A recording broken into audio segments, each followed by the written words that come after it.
మహారాష్ట్ర స్థానిక ఎన్నికల్లో ఆసక్తికరమైన పరిణామం చోటు చేసుకుంది. రాజకీయ ప్రత్యర్థులైన బీజేపీ, కాంగ్రెస్, ఎంఐఎం పార్టీలు పొత్తు పెట్టుకోవడం దేశ రాజకీయాల్లో సంచలనంగా మారింది. ఠానే జిల్లాలోని అంబర్నాథ్ మున్సిపల్ కౌన్సిల్ అధికార పీఠం దక్కించుకోవడం కోసం బీజేపీ తన మిత్రపక్షమైన ఏక్నాథ్ సింధే నేతృత్వంలోని శివసేనను పక్కన పెట్టింది. 60 స్థానాలున్న అంబర్నాథ్ పురపాలక మండలిలో శివసేన 27 సీట్లతో అతిపెద్ద పార్టీగా అవతరించింది. అయితే శివసేనకు అధికారం దక్కకుండా ఉండేందుకు ప్రణాళిక వేసిన బీజేపీ కాంగ్రెస్తో పాటు అజిత్ పవార్ నేతృత్వంలోని ఎన్సీపీతో ఏకమై అంబర్నాథ్ వికాస్ అఘాడీ కూటమిని ఏర్పాటు చేసింది.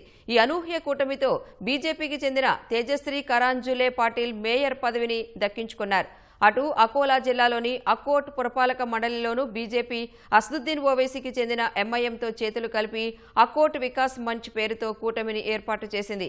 ఈ కూటమితో బీజేపీకి చెందిన మాయా ధూలే మేయర్గా ఎన్నికయ్యారు. ఈ పొత్తులపై స్పందించిన మహారాష్ట్ర సీఎం దేవేంద్ర ఫడ్నవీస్ కాంగ్రెస్, ఎంఐఎంలతో కూటమి ఏర్పాటు చేయడాన్ని బీజేపీ ఆమోదించదన్నారు. స్థానిక నాయకులు సొంతంగా తీసుకున్న ఈ నిర్ణయం పార్టీ క్రమశిక్షణను ఉల్లంఘించడమేనని మండిపడ్డారు.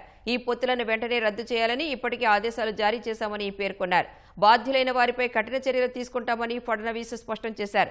మరోవైపు పార్టీ నిర్ణయానికి వ్యతిరేకంగా బీజేపీతో చేతులు కలిపిన 12 మంది కౌన్సిలర్లను సస్పెండ్ చేసినట్లు కాంగ్రెస్ ప్రకటించింది.